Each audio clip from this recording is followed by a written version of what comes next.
Hello, I'm Rico Cavella. Welcome to this episode of Fearless Aging, where in every episode, my guests and we strive to offer you proven tips and strategies that you can implement immediately to greatly improve your overall health and well-being. So we're here to inspire you and empower you to become your best self so you can go out and make a bigger positive impact in the world. Now, before I introduce today's episode and our expert guest, I have a quick question for you. If you've been wondering how well you are aging, well, I got the solution for you. You can go to our main website, agelesslivinglifestyle.com, and take our free aging assessment. And if you don't like the results, you can book a free call with me, and we'll discuss what challenges you're having, and I'll give you some quick and easy tips that you can begin to implement immediately. So, the title of today's episode is The Secrets to Living Young for a Lifetime. And we're going to talk about our guest's new book, 100 is the New 30. And I really like that. That's a very bold statement. So, we're going to find out how he can make that statement. And so, our guest is Dr. Jeffrey Gladden. He's an MD. He's a leading longevity trailblazer. It challenges everything we thought we knew about aging. In his 100 is a new 30 book, this triple board certified physician with over 4 decades of experience unlocks your body's potential with easy to digest applications. And that's what the show is all about. So, Dr. Jeffrey Gladden, thanks so much for being here. Oh, Rico, great to be with you. Thank you. Yeah, it's going to be a lot of fun. So, I think the first question I always want to start out is, you being a medical doctor. So how did you get interested in really delving into our longevity challenges? Yeah, well, I experienced it myself, right? So I practiced interventional cardiology for 25 years here in Dallas, Texas. And, I did notice in that time that patients that I would have that would exercise and eat better and do things like that over the course of years, it was a massive divide between how well they were doing versus people that just kind of went along the usual route, right? Sitting in front of the TV, doing this, doing that, kind of shutting down. So that was one observation. But then in my 50s, what happened was I actually got sick in a sense that I was incredibly fatigued. And yes, I was working hard, a lot going on, but incredibly fatigued. No amount of sleep would actually fix that. And then I was putting on weight, I was losing muscle mass. And when I would become stressed, I would feel myself not only get anxious, but really kind of go over a cliff of depression. Like, Mhm. not the kind of depression like, well, we'll have a conversation, I'll feel better. Just like, I want out of here kind of depression, right? So, Right. Right. my father died with dementia, and I was also developing brain fog. And so, I'm very concerned about this, of course. And so, I went into one of my colleagues and had some tests run. And what I was told was everything checks out for your age. You're just getting older. Why don't you take an antidepressant? Oh man. Right. Yeah. So for me, that, and I think for anybody that hears that, I'm sure some of the viewers have heard that as well.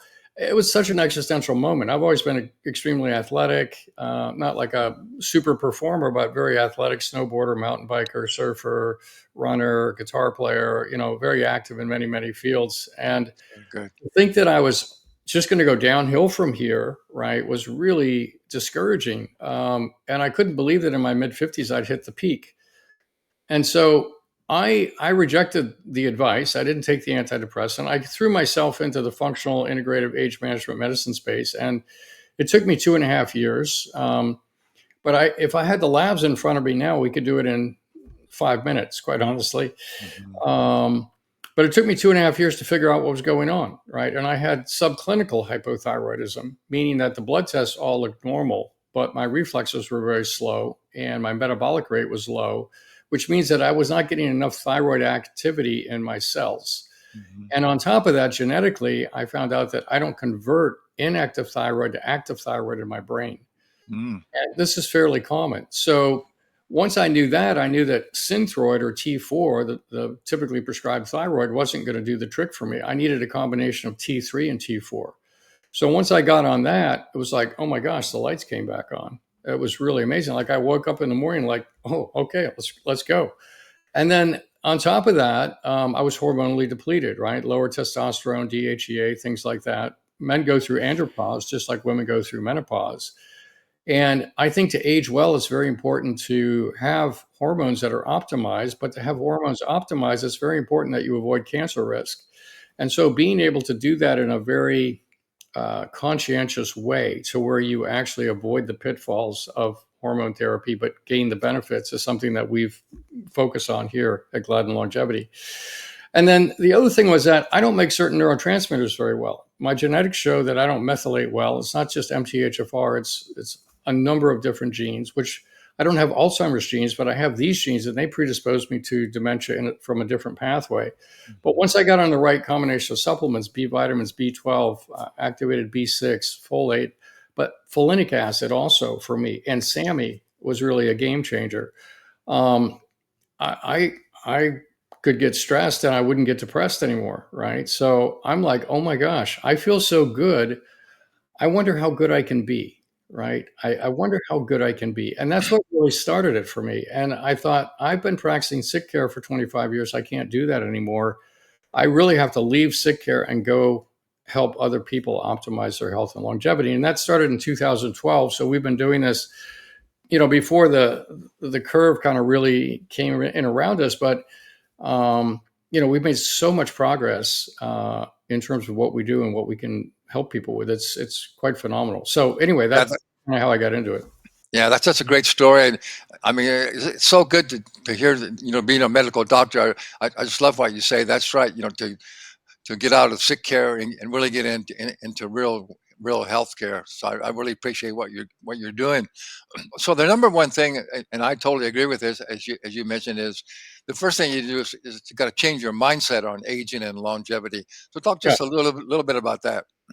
Yeah, I think we are so sort of coached around the fact that we're getting older, right? Yeah. Our family tells us, our business tells us, the government tells us that you're getting older, right? Your doctor tells you that, for that matter, right? Well, you shouldn't be doing that anymore. Yeah. What? Well, you're going to go skiing? You shouldn't be doing that. All these cues, and then we start to feel differently, just like I did, right? We feel differently, and that's a big fork in the road. You either acquiesce to that and say, "Well, I guess I'm getting older," or you say, no, no, no, no, no, no. I want to live young. I want to be young, right? And what we really value about ourselves is, well, we value many things, but one of the things we really value is our youthfulness, right? Our ability to do whatever we want whenever we want, right? Exactly. And so I realized that since we've normalized aging, that one of the biggest steps to get out of that trap is to identify with a much younger age. So I was born in 1954, right? In February of 1954. I'll let you guys do the math on that, Mhm. because I think chronological age is a useless number. I wake up, however, 27 every day. And the fact that I wake up 27 every day is an incredibly powerful tool, because if I don't feel 27, I never say, "Oh, but you're good for your age. You're still mountain biking, you're running, you're surfing, you're doing anything you want to do." I never say, "Oh, you're good for your age." If we say that, we're already acquiescing to the aging process. I say, Yeah. "No, I'm 27. What do I need to do to get back to 27?" Yeah. No, seriously. And Yeah. and and we, and in life, one of the things I've learned is that you only get the answers to the questions that you're asking. Yeah. Right. So if you're asking, how do I feel good today? Or how do I feel good for an X-year-old person? Those are the answers that you'll get. But if you're asking the question, no, I want to live young for a lifetime. How do I be 27? How do I be 18? Pick an age. I don't care what age you pick, 35, 40, whatever age you felt great at. But pick that age. And one of the best things you can do is wake up tomorrow morning and say, that's my age. And then reference everything off of that. And you'll start asking different questions like, well, I don't really feel like I did when I was up. What do I need to do? Okay, well, now you're motivated, right? Now you're motivated. Yeah. So that's huge. Yeah. That's so good. I think the message here is you got to ask the right questions about what's going on in your life, because we pretty much have a lot of the answers these days. There's no lack We do. of knowledge and education, so you just got to ask the right questions. And That's also, right. just what I wanted to add, uh, my saying here at my business, Ageless Living Lifestyle, is we have to age, but we don't have to become old in the process, because old is just a state of your mind and state of your body, and it's how well you care for it. and Yeah, also just to add on to what you said, if you buy into the mainstream narrative that that's just the way it is, we're all going to get old and sick and maybe end up in a nursing home and right. die in our 70s. That's what you're going to create. So you That's got to right. change. You got to change your mind. That's key. That's number one, isn't it? Yeah, I think it's absolutely massive. There's another piece to this, and that is that we don't really relate effectively to aging in the sense that we feel like it's a linear process, right? Hmm. Every year I'm another year older, not that much different, right? So it's kind of a linear process, but in actual fact, it's an exponential process. We age so much more quickly in our 60s, 70s than we did in our 30s and 40s, Yeah. right? So much faster. And what I find is that people end up with linear strategies to an exponential problem. What I mean by that is, well, I'm going to eat better, I'm going to exercise, I'm going to get a Fitbit, I'm going to take some supplements, I'm going to get my hormones checked, etc. Okay, that's great. It's wonderful. It's absolutely necessary. You cannot get there without it. But ultimately, it's a linear response to an exponential problem. Hmm. And what's missing is that people are not really addressing the actual drivers of aging in the body, right? There are processes that go on in the body that are driving the aging process, and they kind of work together. They're called the hallmarks of aging. And let's say your telomeres get short. Well, then your mitochondria don't work. When your mitochondria don't work, then your DNA is not repaired. When your DNA is not repaired, then you end up with more senescent cells. When you have more senescent cells, you have more inflammation. More inflammation damages the telomeres, which damages the mitochondria. You see how this spins up, Hmm. and it turns into a tornado, and that's the exponential element of it. So in order to really have an effective strategy, you need to go in and interrupt that cycle. You need to go in and go after those things that are actually driving aging also. And so that's what we do here. Not just go after health, which is critical. We do that all day long. But if you're not going after longevity itself or the aging process itself, then you're really missing an opportunity. So, yeah. Yeah, absolutely. That's all good. Well, before we get into some of those latest breakthroughs in regenerative medicine and what you were just talking about, what you need to do to stop that exponential aging. Uh, One more thing that's important to bring up, I know you and I both really agree on it, is that uh, how you talk about it, it's about pursuit of resilience and joy and purpose. Yes. Because if you're not living on purpose, what's the point of even taking care of your health or living longer? So just expand on that a little bit. Yeah. Well, the exponential sort of construct that we have to, the exponential response to the exponential problem, right? It involves 5 circles. 4 are written about in the book. There's a 5th one that I've added. The first one is called life energy. It's really the psycho-spiritual space, right? The second one is longevity itself, after you go out to those hallmarks of aging. The third is health itself, right? All the different organ systems. The Hmm. fourth one is performance. So when I'm 100, I want to be fast, agile, strong, quick, balanced, great cardiovascular capacity, reserve, flexibility, right? Well, if I'm going to be that at 100, Yeah, I need to be that today, right? I yeah, need to be that today. So, and in the psycho spiritual space, what we've found is that there are many people that suffer from excess amounts of stress, yeah. from unresolved traumas, from PTSD, addictions, things like that, right? Mhm. It's really, and it has such a massive impact on health, on the biology, right? If you put rats into a cage and you stress them by randomly shocking them, they age so much more quickly, right? Mhm. So being able to actually feel unconditional love for yourself, find a way to feel safe, Yeah, identify with purpose. Now all of a sudden, when you get rid of the stress and these other things in your life and have great relationships, right, and have make wise decisions and other things that I write about extensively in the book, um, then you get to a place where you start to realize, oh, okay, now I'm here for a reason. And then you start to ask the question, why am I actually here? And for me, in some deep meditations, I'll share this with you. I've discovered that when you really get in touch with God, consciousness, whatever, through deep meditation, prayer, however you want to get there, mhm, pure love, absolutely pure love, pure love. And what does love love to do? It loves to create. And what's the feedback loop on creating? It's joy. And so I think humans are at their best when they're creating. So my purpose in life is from a loving place to create joy. And I think almost anybody can think that through and adopt that for themselves from a loving place to create joy. And I think that can superimpose on any business, it can superimpose on any relationship, any family activity.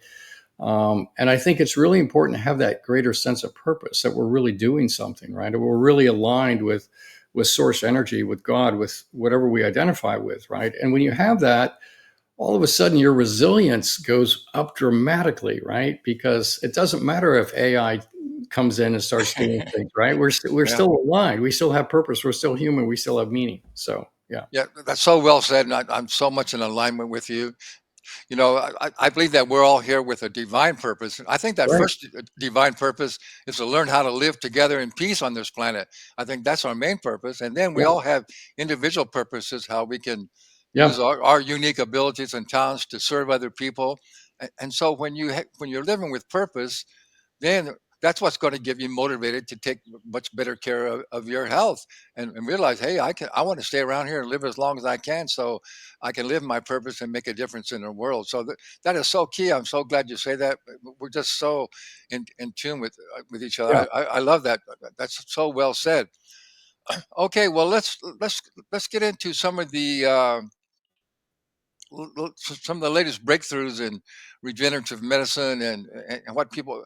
And before we do that, though, I want to let people know, stay tuned till the end here. We've only got about 8 minutes or 9 minutes left here, and we'll let you know how you can not only get a copy of his book, Hundreds of the New 30, but also you could also book a free consultation with Dr. Gladden or his staff, and really get some help on getting you going on the right track to live into well over 100 or more.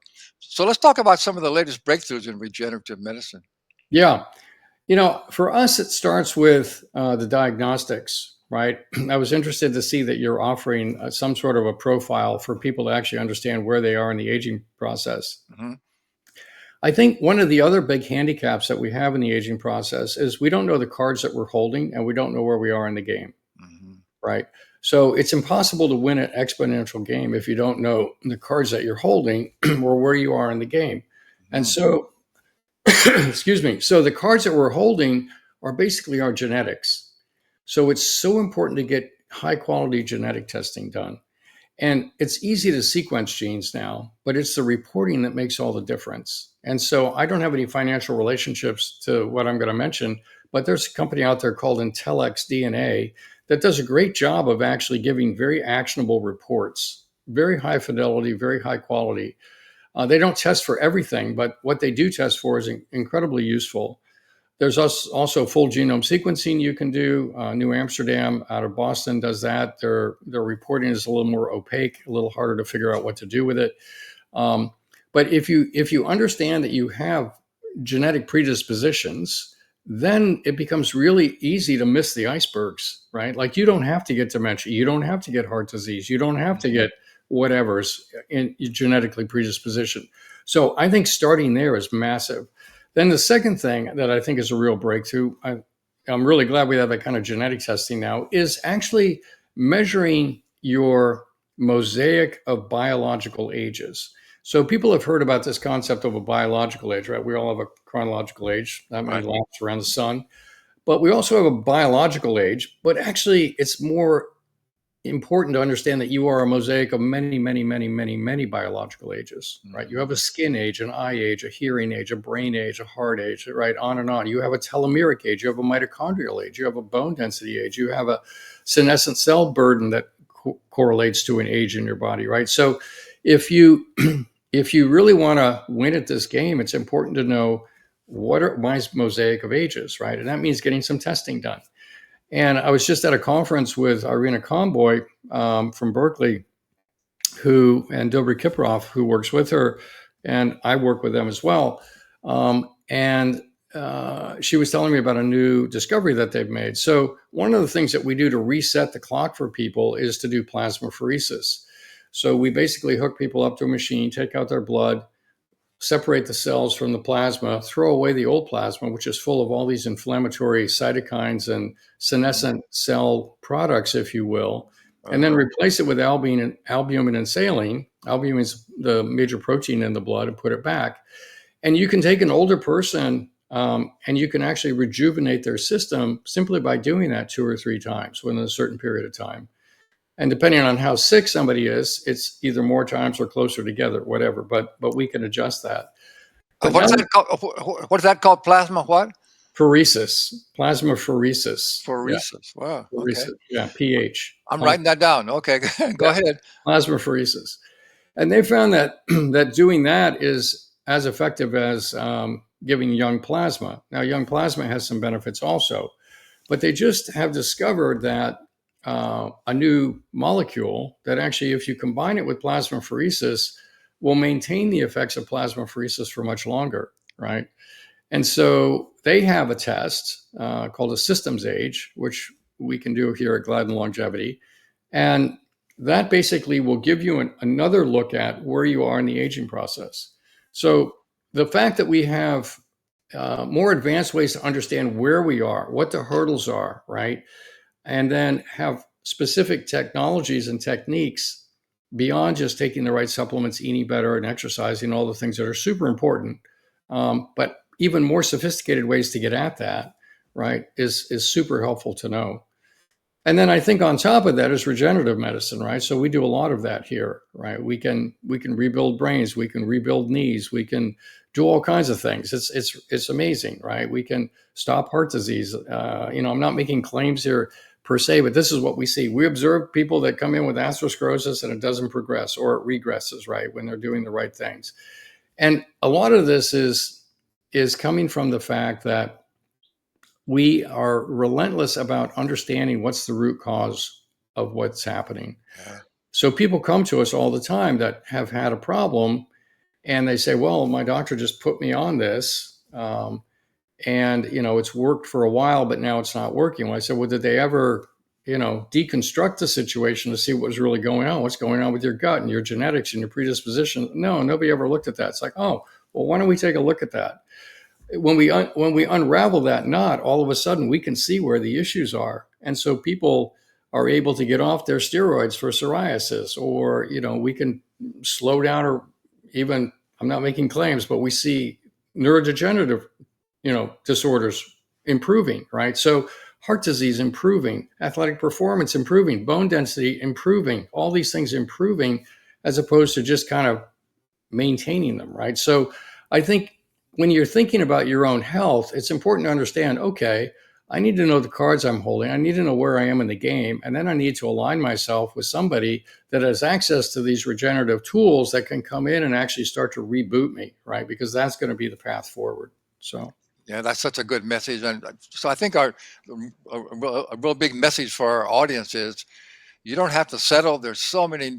We're just that's we're right. just we're learning so much exponentially about what our body requires and what things that we can actually do on a natural basis. And I always like to get that message out that mainstream medicine is just treating the symptoms and it's not treating the root cause, and it's not doing a very good job at that as well, because as you know, as everybody knows, we are in a health crisis in America, and we're in an aging crisis. As you know, Dr. Gladden, America's not even in the top. I think not even in the top 20 or more for longevity or for quality of health or all those things. So it's so No. important. It's so Well, important that the work that you're doing is people need to understand that. Yeah. I was just in Washington, D.C., actually talking with representatives of the House of Representatives, lobbying for a new longevity caucus, and Oh, great. trying to get them to understand that if you put dollars into longevity research, it has the most leverage on the system of anything you can possibly do. Because if you keep people young, they don't get sick. If they're younger, they work longer, they're happier, they consume less of the medical dollar, and they contribute more with the income that they generate. So it's really the holy grail. It was interesting to watch the light bulb go off for a number of these people that we spoke with. Yeah, it was pretty interesting because they're all in a budgetary crisis right now, right? Yeah, So well, thank you for that. We need a lot more light bulbs to go off with those people in the sense. So thank you for that. Yeah, we don't have much more time left, but we'll put the information in the show notes. But you definitely want to get a hold of Dr. Gladden, you can go to gladdenlongevity.com. Is that the best place to go to your Yeah. website? If you go to gladdenlongevity.com, if you're interested to work with us, we don't take insurance because insurance is just a set of handcuffs that, doesn't allow us to do what needs to be done. So, Okay. and people do pay for it with pre-tax. They invest in themselves with pre-tax dollars. There's ways to do that. But if you're interested to chat with us, you can set up a free call and we'll talk through what we do and who you are and how we might be helpful to you. We also have a podcast, the Gladden Longevity Podcast. We've done over 200 episodes now, I think. And it's really interesting. We dive into the science and we try to make everything understandable for people. So that's quite popular. And then the book is out there, of course, right? 100 is the new 30. Yeah. And that's been well received. Dr. Gladden, thank you so much for the great information. That was one of my favorite interviews of all time. So we're just about out of time. So if you like today's episode, tell your friends about the Fearless Aging TV show.